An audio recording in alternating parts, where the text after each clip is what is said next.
Hello, how are you? This is Rudy Lozano, broker for PRG Partner. Um, so here we are. It has happened. It has started. Um, I got a lot of phone calls through the weekend um, because there were different brokers asking for a form that is now a requirement. And guys, your response cannot be, "Why do I need that?" and "Why is that required?" or anything. Uh, you have to read the forms first for you to understand it. So when submitting an offer, they want to nip it in the bud. Yeah, I mean, you have to have, if anybody working with buyers has to have a buyer's representation agreement in place, whether it be the short form or the long form. Conversely, the um, the compensation has to be disclosed. It has to be discussed. It has to be agreed upon. And Form PXR 2701, which is amendment to the representation agreement, was being requested on from different brokerages. I want to say a couple of them were Keller Williams, that was a Coldwell Banker, and I want to say it was JB Goodwin. The major franchises, because their distribution of the monies ends up being different. I mean, they're being a little bit more cautious, and everybody's just trying to be in compliance. And remember, this is a team effort. But I wanted to review this form on the importance why it's being required, because forget about it that it's going to impact your compensation whether you're on the selling side or, and in this case, the buy the listing side or the buying side. It's full transparency. The listing broker is disclosing, yes, we welcome buyer's agency. We're going to pay you a compensation. But at the same time, if you don't have a buyer's representation in place, you cannot get compensated. You cannot get paid. Furthermore, you cannot get compensated more than what your buyer's representation agreement states. Okay. So let's review the form. It's the amendment to the representation agreement, and various listing agents or listing companies were requiring this form because it nips it in the bud. This form alone, in my opinion, does the job of being in compliance with the NAR requirements. So it's more on the compliance side than it is, will I get paid kind of thing. However, those other agreements solidify your compensation, um, and this solidifies the fact that we are in compliance with that normal suit. So this amendment modifies Texas Realtor real estate representation agreements to comply with certain National Association of Realtors multiple listing service policies. The amendment may be used with the following representation agreements with a version date before 6/24/2004 listing agreement, and it goes on or about today's date. Client and broker entered into a Texas Realtors Representation Agreement. We're making it look like you just went into a disagreement with your buyer, whether it be the short form or the long form. Effective today, client and broker amend the above reference representation agreement as follows. For all representation agreements, broker compensation or the sharing of compensation between brokers is not set by law nor fixed, controlled, recommended, or suggested by the Association of Realtors, MLS, or any listing service. Broker compensation is fully negotiable. Brokers independently determine their fees. For listing agreements, client means the seller or the landlord concerning the following property. In this case, our subject property is this 123 Main Street here in San Antonio. And then if you notice, the next paragraph says, paragraph 8A includes payment of compensation to the other broker working with a buyer or tenant. Client authorizes broker to compensate the other broker as indicated in paragraph 8A. And that is the section of your listing agreement where Mr. Seller, I'm going to take on your listing, but we're going to it is my advice and opinion or my professional opinion that you compensate the buyer's agent so that way we can attract a qualified candidate. Okay. So it's already been pre-negotiated with your listing agreement, but it references that the seller is in agreement to paying compensation as outlined by the listing agreement. Paragraph um, 8A includes payment of compensation to the other broker working with a buyer or tenant. Client authorizes broker to compensate the other broker as indicated in paragraph 8A. That they will compensate. But then it covers the next section. Because remember, now the seller has the option of paying compensation or not paying compensation. So they're covering both sections here. It's kind of like a summary of some sort. And that's the reason why they want it as part of the moment that you execute that contract. So paragraph 8B is deleted. Fees stated in paragraph 8A are payable regardless of whether the other broker is a participant in the MLS in which the listing is filed. Okay. So if you're offering compensation, you're offering compensation. If they don't belong, that's part of the board. It doesn't exonerate you from paying them compensation if they're bringing you a qualified candidate. So section C for buyer tenant representation agreements, broker is prohibited from receiving compensation for brokerage services from any source that exceeds the amounts stated in the representation agreement. So once again, if the builder is offering 7 and your agreement says 3, you need to revise, you need to amend it. There is an amendment where the buyer has to acknowledge that your compensation, even though it's going to be paid by the builder, is increasing from 3 to 7%. Okay. And then to top it all off, they want you to have this one. So there will be 2 amendments on your contract if you have to amend your buyer's representation just because the builder's offering more compensation or if a seller is offering a bonus. Because in this office, we do 3 things, right? When a property's not moving. If the property's been sitting, it's been rejected by the marketplace, uh, we reduce the price, we offer concessions, and we offer a bonus to whoever's bringing us a qualified candidate because we love buyer's agency here.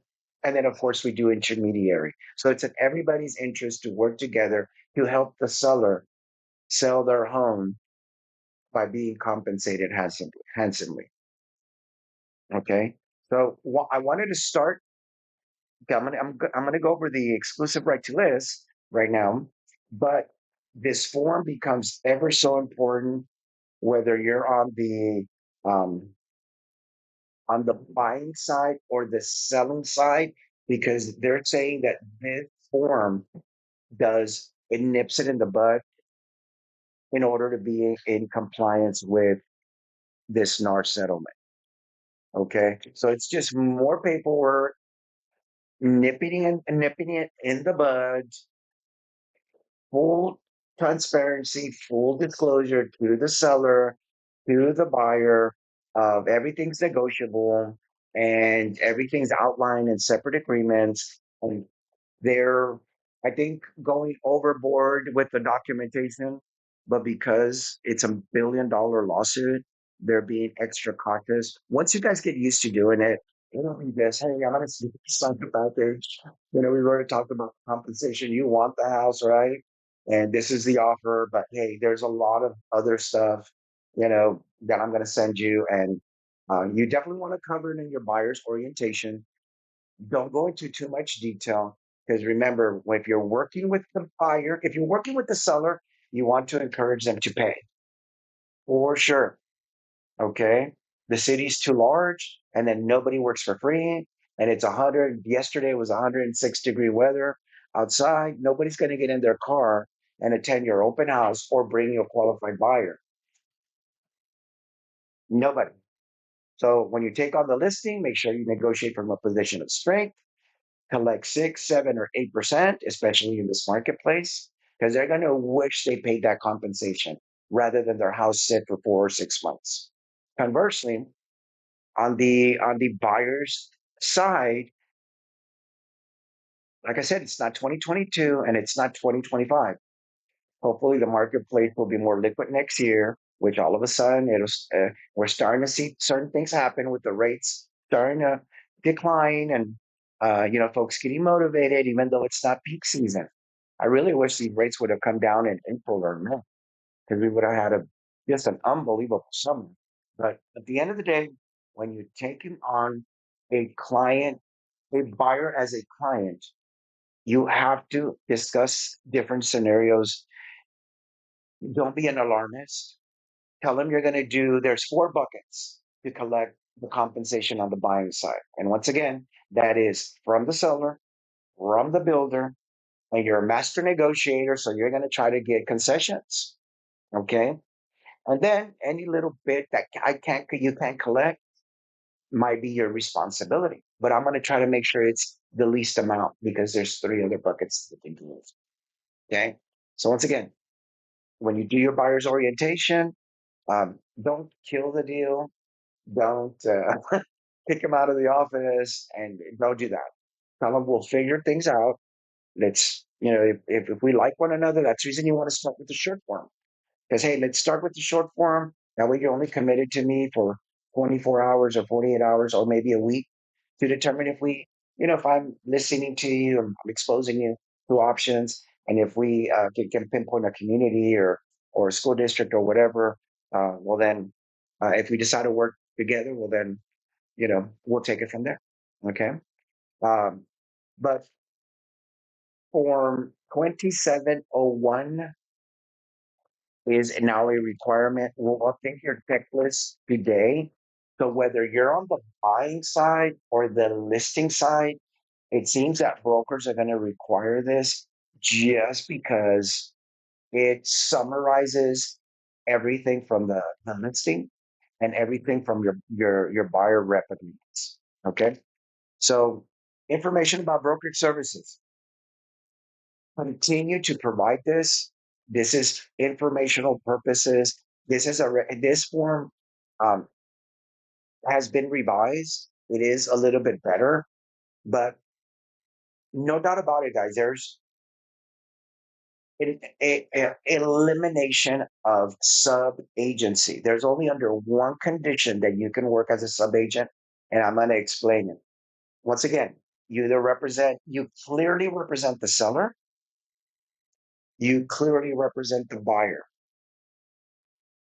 through agreements. They're your employment contracts, your exclusive right to list on the selling side, and your buyer's representation agreement on the buying side. So both of them, if you end up doing intermediary, which an organization such as ourselves, as well as KB and some of these other larger companies, we want to encourage intermediary because obviously, if you're trying to sell a home, you want 200 other people to help you sell it or bring a qualified buyer internally and to help you boost it and um, throw it on social media and do marketing and door knock and do whatever they need to, right? Because we have some new agents, most of them are seasoned, but at the end of the day, when you're slow, an open house is a good way to get clients. Okay. Um, so exclusive right to list on the listing side or the selling side, buyer's representation agreement. And when you do intermediary, it's on our checklist. The Texas Real Estate Commission requires your information about brokerage services, where you disclose that you're going to do intermediary. And when you do intermediary, your exclusive right to list must have intermediary checked off. Your buyer's representation must always have intermediary checked off. In other words, your employment contracts must authorize intermediary. And then the intermediary notice, whether you do it by appointments or without. Okay. However, if you do intermediary and there's 2 agents, Um, there's buyer's representation agreements. One agent can do intermediary. They just have to be fair and honest to everybody. And you can do both sides. So when I'm going to cover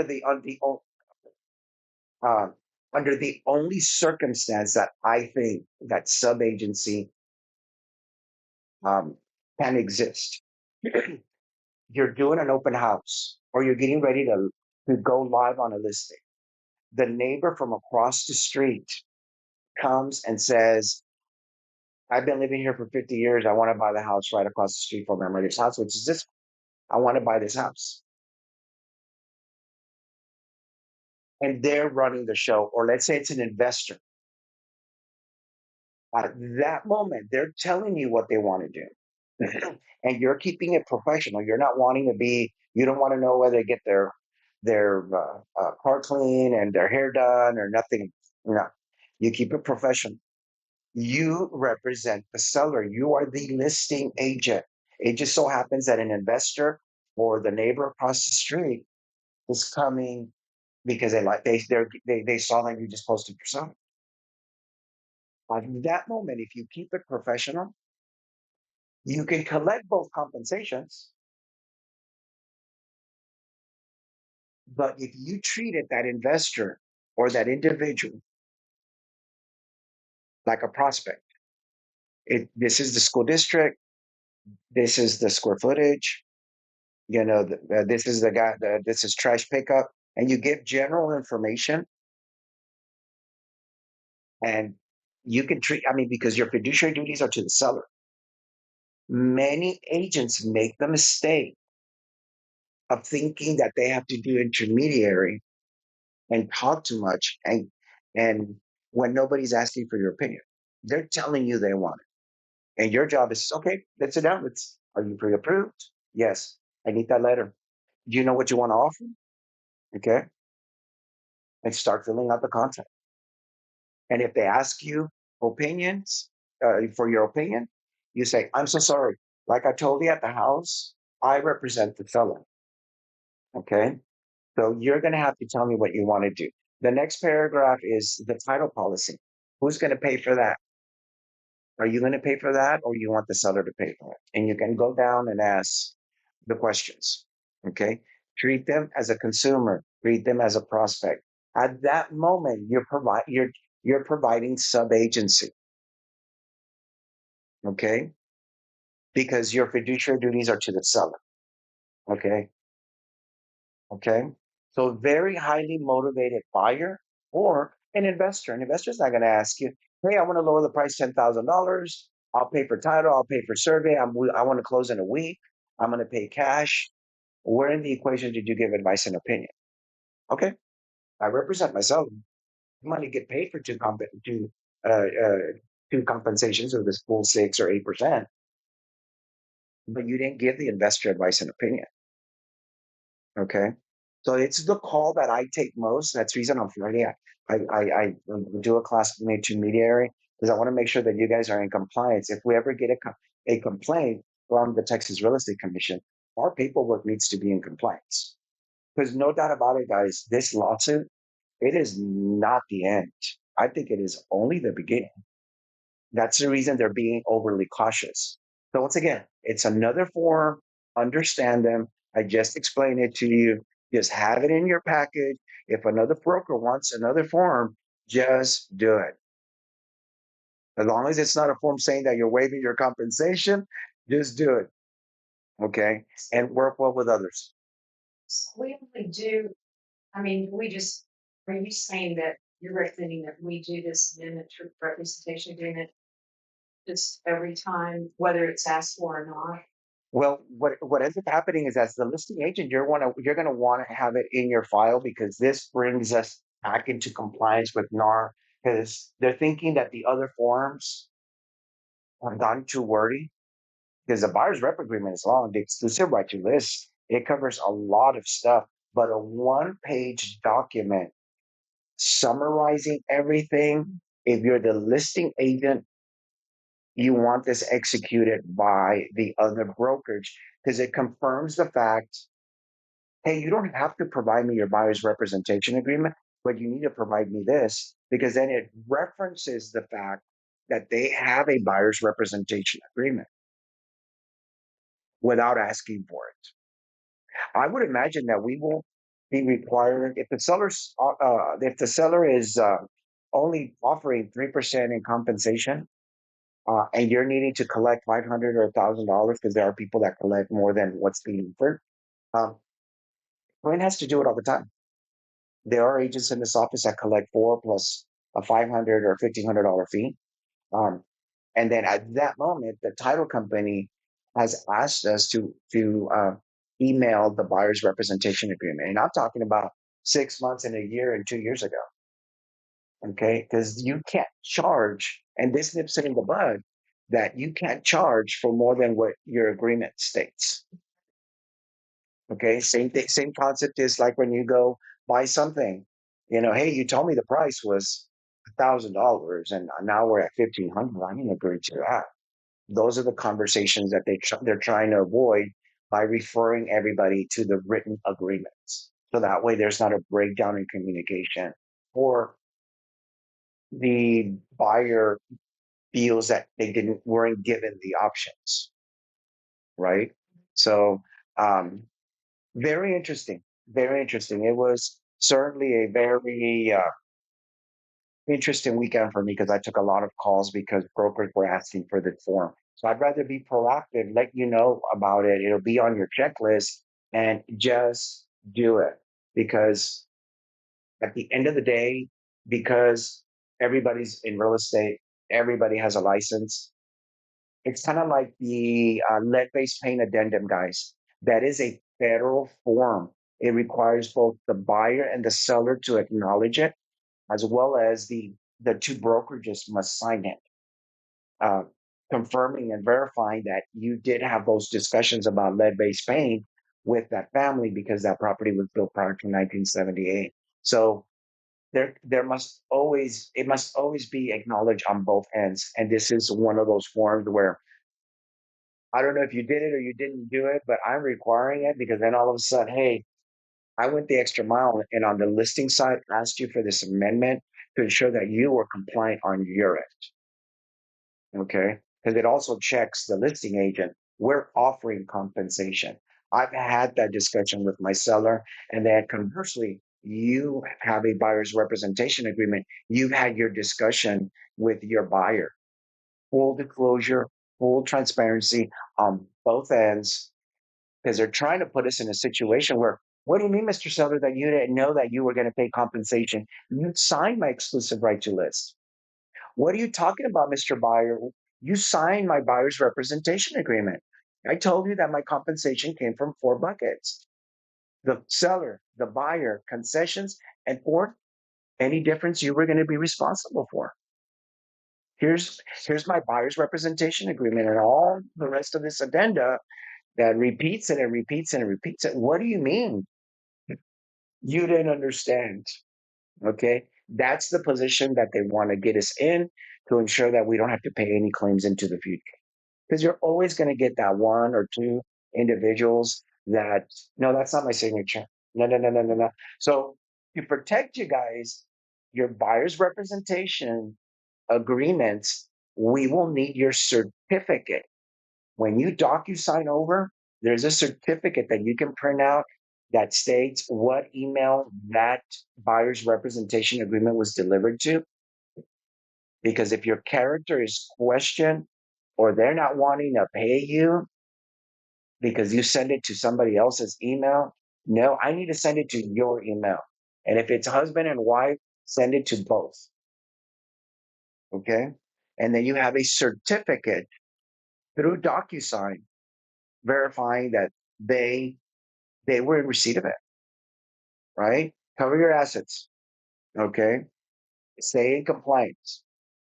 Um, so now I'm going to go through the exclusive right to list because it, yes, sir.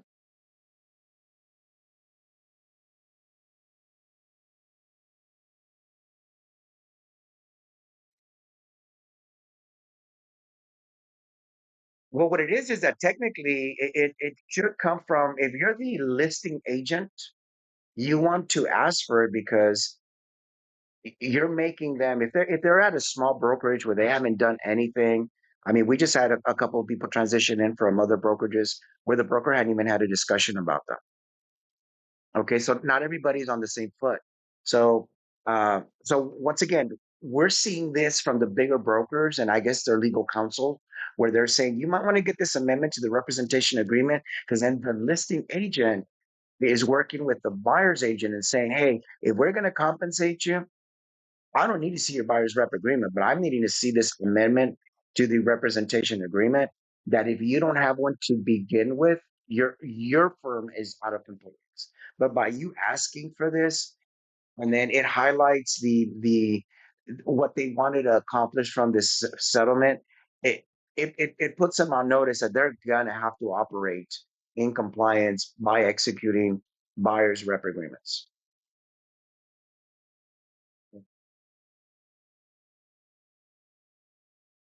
Yes.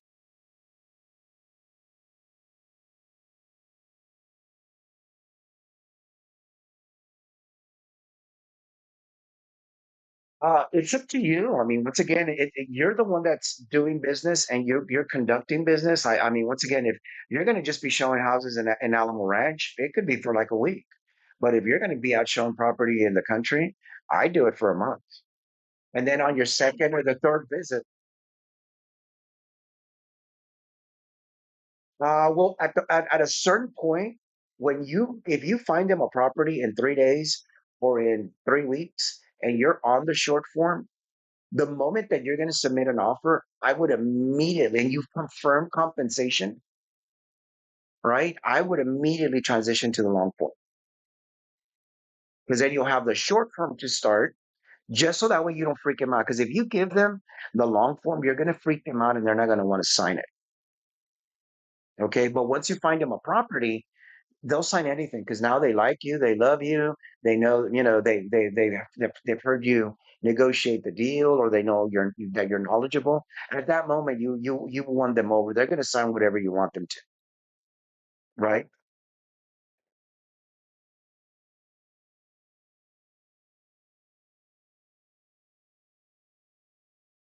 I'm going to recommend that you have them sign it for at least a week or two. In a week or 2 weeks, you've already, um, bonded with them. I'm sorry. Absolutely. It's on your short form. It starts this day and it ends on this day. If you refer to the short form, it's on there. Mhm. Yes, it's on there. There's a beginning and an ending date.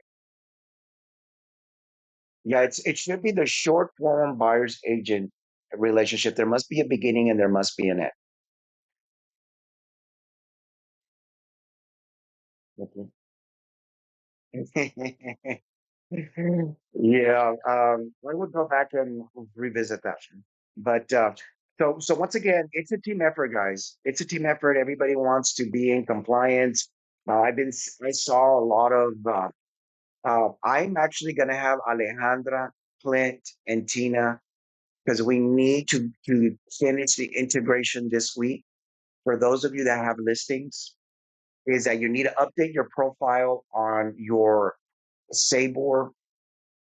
You need to update your profile on the Sabor MLS system, and then you need to update your profile on our broker IDX. That is the software where you guys upload your package. Because then what we need to do once you update your profiles, we need to integrate them. That way, people can go to your profile on Sabor and go to your feed, and then it will pick him to our website where the compensation will be disclosed. Because you're not going to, I already saw a lot of brokers stating, well, I'm going to have all of my agents have this compensation agreement between brokers. But what happens if you have 5 listings? What happens if you have 20? And what happens if you send the wrong one over because you're driving? The best way to do it is to embrace technology, and we need to do the integration individually with all of you guys, because it will track your the first thing you're going to have to do when you take on a listing is go live on MLS, and within a matter of minutes, you have to go to our website, disclose the compensation. That way, it's updated immediately. That way, if it's Friday, you do not want to get bombarded Saturday and Sunday, or hey, I canceled the listing or the appointment because I couldn't confirm compensation. I'm like, well, I referred you, go to my website, go to our company's website, or go to my link, and it's noted there. Worst case scenario, if it's somebody that doesn't, I mean, I would hate to think that there's not an agent that isn't tech savvy enough to go to a website or click a link. But certainly, the compensation agreement between brokers, if you cannot confirm it on a website or something, you will need to get it executed. And I would have it executed before I would make the appointment, to be quite honest with you, and then cancel it if the agent, hey, if you don't return the compensation agreement between brokers, because it's, I mean, like Lonnie that sells property out in the boondocks. I'm not driving 2 hours to find out you're not paying compensation. I'll cancel the listing. I'll make the appointment just so that way your seller can clean the house, and then I'll cancel it and put on their listing agent did not confirm compensation amount. Is what I would do, because then the seller knows nobody's going to show my house if we're not offering any compensation, right? Yes, ma'am.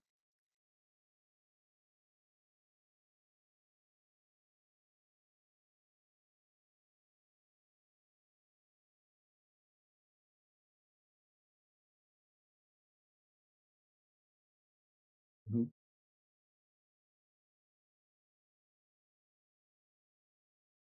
Correct, and the compensation agreement between brokers can go to title as well. Okay. Yes, absolutely. You want as much um, confirmation. I mean, because a listing agent's not going to be able to call you and say, "Oh no, I messed up. I meant to fill that form out with only 2%." Well, then that's your fault.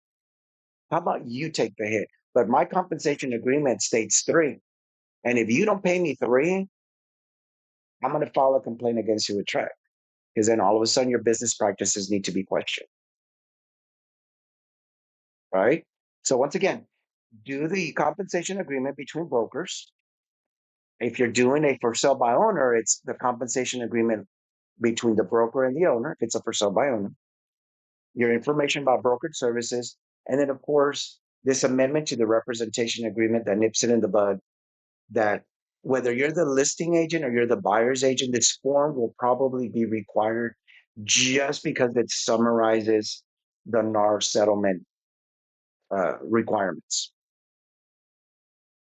And then it refers you back to your exclusive right to list, and it refers you back to your buyer's representation agreement. Okay. So, yes, yes, yes. And once again, that's the reason I'm having these classes, because things will continue to pop up. The market will continue to evolve. And we certainly want to be in compliance where, no, the last thing you want to do is show, not be in compliance because they're trying to avoid these lawsuits. And of course, we certainly want to get you compensated, you know. So, yes. Um, so the exclusive right to list. Number one, it's the seller, and then the brokerage. Number two is the legal description, um, and then of course the HOA. Does it belong to one or not? The listing price, the term, um, and the part that I'm going to spend more time on. Once again, the broker compensation. 5A is that you did your job. You negotiated from a position of strength. You got the seller to pay full compensation. Because in this market, guys, trust me, realtors are resilient. I mean, and here at PRG, I mean, we're a transaction company, but at other places, it's a percentage, 30 and 40 and 50%. So you getting paid two or two and a half, you know, uh, all of a sudden those properties sit for a long time because agents do not expose their clients to those properties. Is it ethical? It yet to be determined. What ends up happening is that one of the things that I cover on Wednesday is how to explain the buyer's representation agreement.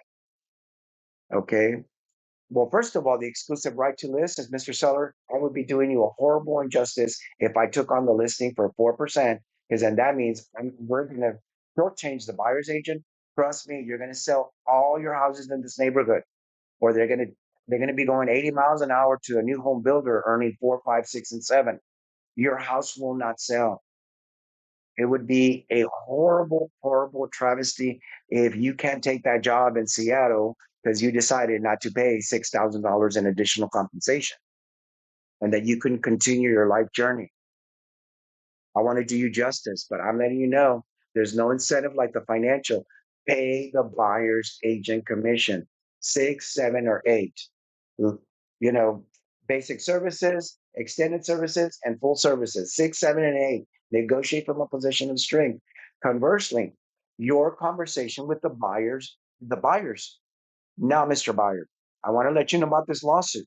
One of the requirements is that I have to let you know that there is a chance that you're going to pay some of my compensation.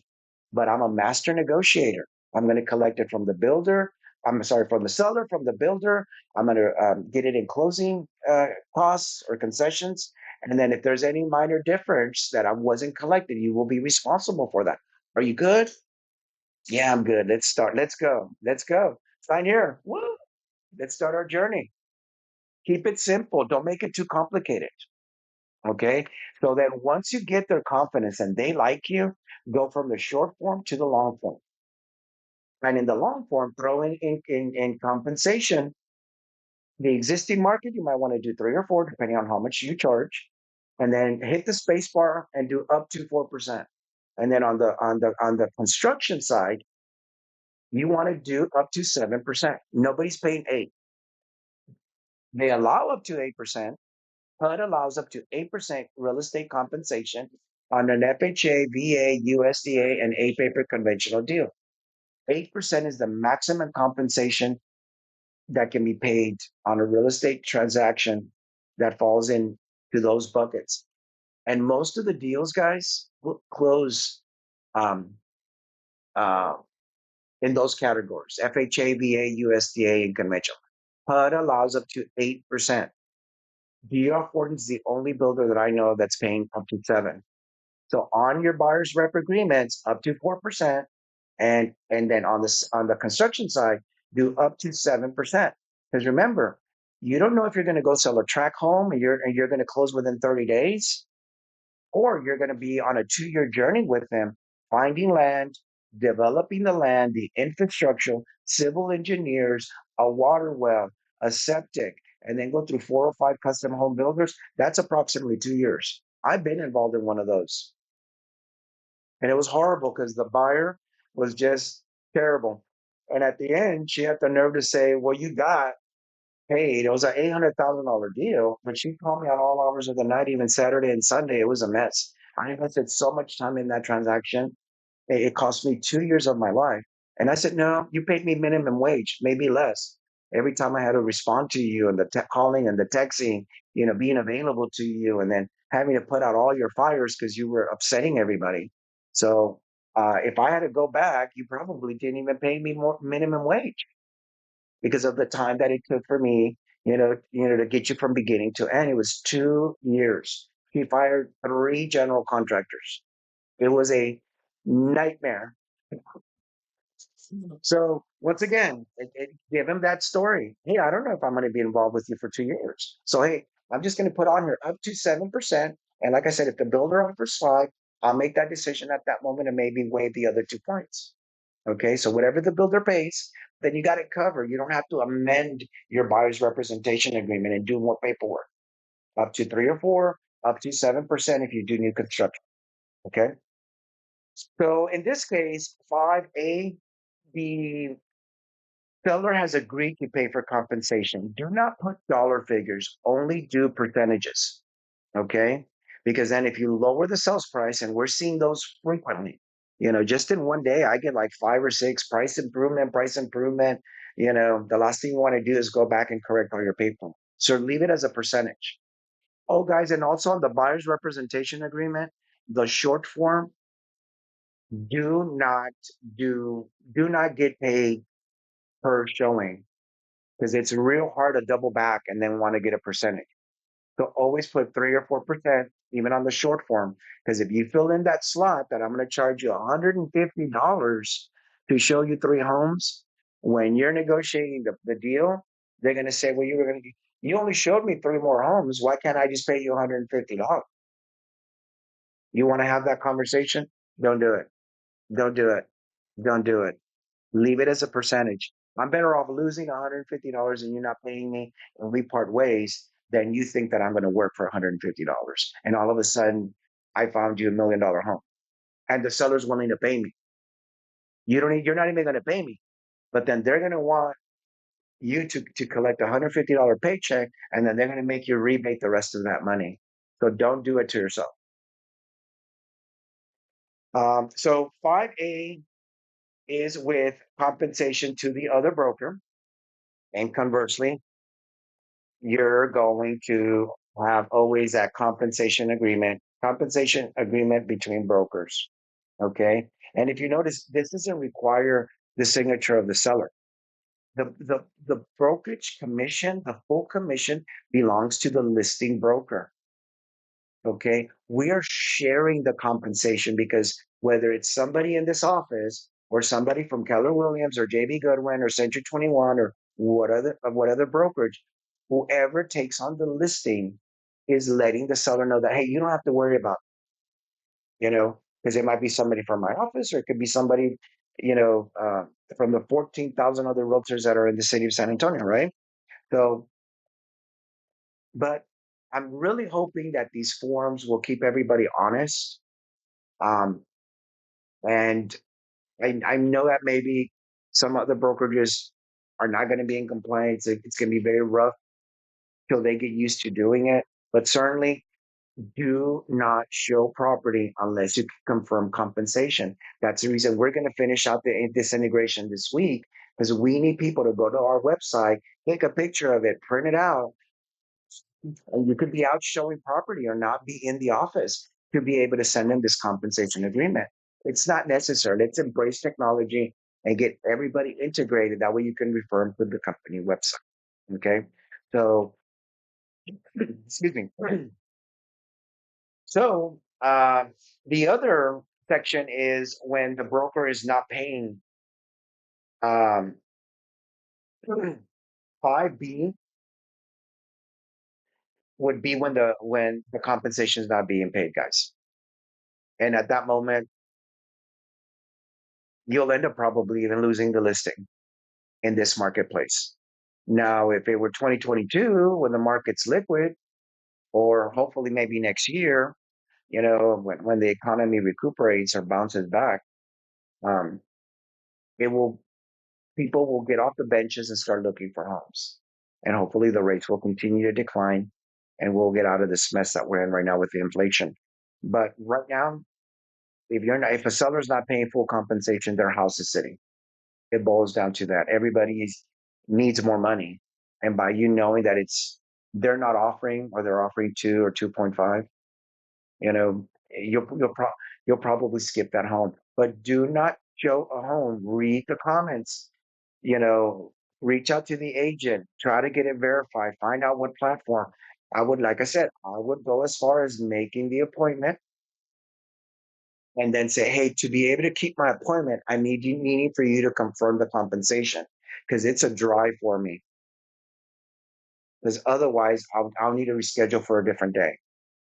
Because the last thing the listing agent's going to want is for, what do you mean you didn't respond to that agent and I cleaned my house and I have 4,000 square feet and then you couldn't respond and say, yes, we're paying a buyer's agent or the listing agent needs to go, you see, Mr. Seller, they're not going to make the drive. Who's going to get in this 109-degree weather, which was yesterday, to show your home when you're not offering compensation? I think we need to change game plans. Let's lower the price. Let's offer concessions. Not only do we need to pay full compensation, but we're needing to pay a bonus. So you would say take that listing anyway, even though they're adamant about not paying? I wouldn't. They're going to end up canceling you because they're going to be frustrated in 30 to 60 days, and then they have to take their job somewhere else, and it's all your fault. Right? So you're better off saying, Mr. Seller, I appreciate the fact that, yes, I'm a real estate broker, and yes, I've been doing it for 20 years, but I am so sorry. I'm needing the help of my business associates, the other 14 realtors, 14,000 realtors that might be potentially working with a cash buyer or a highly qualified buyer, or with a relocation company that, we're needing to attract them. And the only way we're going to attract them is if you pay the compensation. Because trust me, agents need their money. All right. Nobody works for free. Okay. So the reality of it is that many buyers agents will have those discussions. Mr. Buyer, what I'm hearing is that you have your down payment and you have your closing costs. What I hear is that you don't, if you needed to pay me, you don't have that money. So I'll need to collect it from the seller, the builder, or concessions. But so I'm perfectly clear.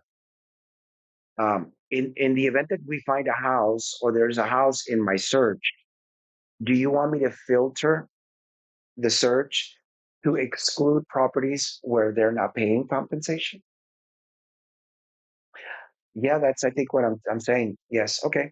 So I'm going to send you a list in Stone Oak or in Bernie or in Navarro School District or whatever, and you might get 8 or 9 homes out of the 10. That one house that's not going to be on the list is that silly seller that's not wanting to pay compensation, you know. And unfortunately, I don't work for free. I would need to charge it to you. So, just are we clear? Yes. Okay. I mean, there's other houses. It's just a house, right? Say, yeah, I love women. Women are intelligent. They can make a tent a home. So, moving on. Um, yeah. So, at the end of the day, what I like about the exclusive right to list is that they are making it sound like this is a contract. Our exclusive right to list before was it as, hey, you're signing a contract. Because no doubt about it, guys, if you notice on uh 5E, other compensation, number 3, other fees or reimbursement expenses, $1,500 early termination fee once team mobilization and marketing has been completed. But this early termination fee keeps people honest. We had a situation the other day where um, they were talking to somebody's brother, sister, cousin that they were friends with or whatever, but because the agent had $1,000 termination fee, I'm like, no, we're not releasing it. We need $1,000, or get that agent to pay us $1,000 so that way you can go with their firm. Because if you don't want to pay it, we'll withdraw it, but your listing doesn't expire till December 31. I'm withdrawing it. If I withdraw it, you cannot list with anybody else until you pay me my money. It's not, I'm not canceling it. You need to pay me my $1,500 early termination for all of the work I've already done in 100-degree weather, or if not, I'm not terminating it. I'm not canceling it in the multiple listing services. I'm withdrawing it. And withdraw is not cancellation. Withdraw means you still have a commitment and you have a listing, an exclusive right to list with me through this date. It will be withdrawn. I mean, we could keep it active. You just need to cooperate and show the home. And if you don't want to cooperate, I'll remove my sign, but I'll leave my law box on there, and you know we'll withdraw it. When your commitment expires, then you can list with somebody else. How much is it going to cost you? Just because you're wanting to be that person. Okay. It keeps people honest because they want to sell their home. The last thing they want to do is spend $1,500 and their house still isn't sold. Okay. So once again, it's just experience, guys. And I'll back you up. Okay. Um, I mean, obviously, Um, all the rest of that stuff, none of that has changed. Obviously, it's going to be an MLS. I mean, you always want to put it on lockbox as well as on showing time. So I'm going to tell you guys this: fiduciary duties. It's a different world these days. People are crazy. We have to take care of that old car. Obedience, liability, disclosure, care, accountability, and responsibility. So you cannot have a manual lockbox on a property and a tenant and a family live there. That would be horribly incompetent and horribly irresponsible if, let's say, a serial killer or a sexual predator were to get hold of that lockbox code and do something to children or family inside. Okay, your responsibility is to take care of that property and the people that live in it. You have to use that blue lockbox. Okay. And that's what we're telling people is that why would you want to do it for sale by owner and let just anybody walk through their home? You don't know if they're a serial killer, but anybody that's a licensed real estate agent, only they can access your home because it's an e key. Okay. So do not make it a practice just because you don't want to go pay $85. I mean, you get to keep them, they're yours. I mean, Sabor has already proven that if you pay for them, the probability that you're going to go pick it up and remove it from the property is very high. If you don't pay for it, they end up being cut off or thrown in the trash. That's the reason they want the agent to actually pay for them because you have to pick up your toys. Mm. So, um, so intermediary once again, uh, that's one of the advantages of being with a bigger brokerage because there's agents that will help you market, boost it on social media, and do those things. But certainly, um, we want to market the property everywhere we possibly can, as well as the type of financing. Very big fan of conventional FHA, VA, cash, Texas Land Board, um, as well as for properties that have been sitting and where people have their house paid off, they can function as the bank. If they're being unrealistic on price and they don't want to come down, you need to run a scenario with your preferred mortgage company or title company where they can run numbers for them. It's very profitable, guys. If a listing is sitting and they own it free and clear, hey, that could be part of their retirement. Offer owner financing. Who doesn't want to get $2,000 a month to the day that you die and beyond? Okay. Um,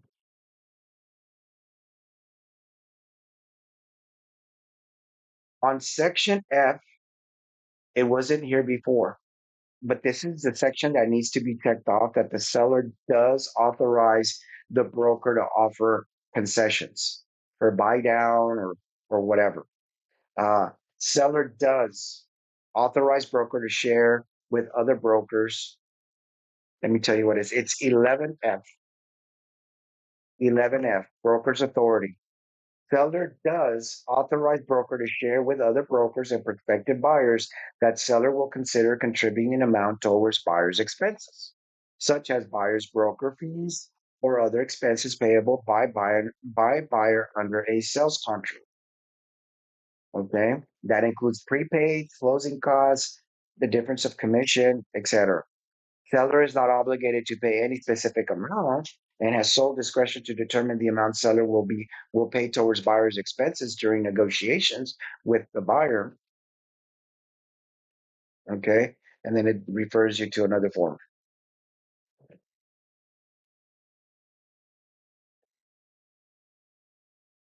And then I'm going to go down section 15.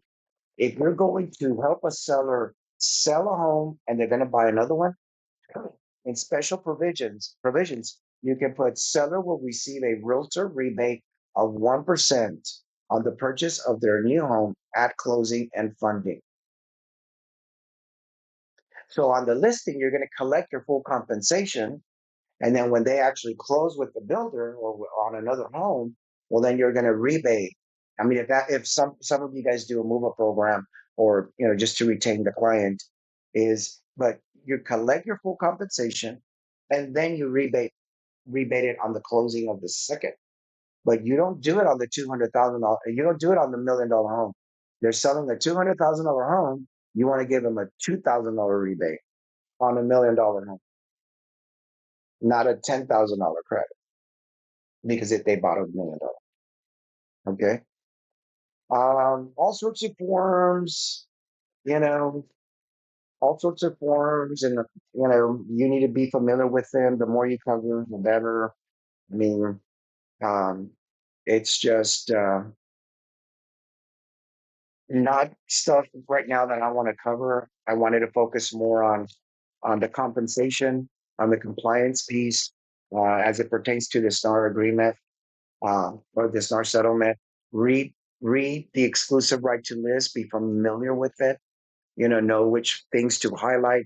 I've gone in to highlight the compensation and, of course, seller concessions.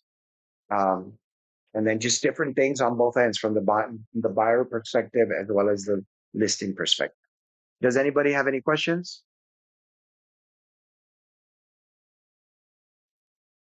No? Okay. Yes, ma'am. Do we call it compensation commission now? Someone told me that we're not supposed to say commission. I don't like the word commission. Okay. Commission sounds like you're a salesperson or that you're a car salesperson, Mhm. you know. So a buyer's compensation. I'm being compensated for doing a million tasks on your behalf rather than commission because I sold you something. See what I mean? It's a flaw. Hmm. Yeah, it's just more professional. It's just more professional. So once again, in closing, remember to negotiate from a position of strength. Know your worth, know your value. Um, try to help other people in this office and other offices. A lot of people are very scared. They're struggling. We're going to get through this. Um, the market will change. Um, I mean, once again, real estate's been around for a very long time, guys. There's no incentive like the financial. We all want to be in real estate because it's it happens to be part of our investment portfolio. But conversely, if we're involved in real estate and we're working after hours and weekends and national holidays, we deserve to get compensated accordingly for our profession because we're the professionals, because we know the market, because you expose them to that house on the corner with a pool completely remodeled. That's the reason you get compensated, is to expose your qualified candidate to a builder or to a seller's house. So be strategic. Do not show a home if you cannot confirm the compensation. Conversely, if you're a listing agent, you need to hurry up and get your integration up and running. That way you can have a link on your business card, on your signature. And of course, hey, can you go to my company website? It's prgplatinum.net, and you'll be able to confirm the compensation. It's easier to have that conversation than be texting and emailing people forms that will come later. Okay. It's just, you know, uh, it's going to be more efficient if you refer them to a website. And then there's going to be more trust established as well. Okay. So once again, uh, good luck. Let me know if you guys need me. We're here to support you guys. Me and Mr. Clint have been doing this already for 8 weeks. Tina and Alejandra have been listening to all of my trainings. It's a requirement because they need to know what I'm telling you guys. Okay. And everybody's here to help. Good luck. Take care.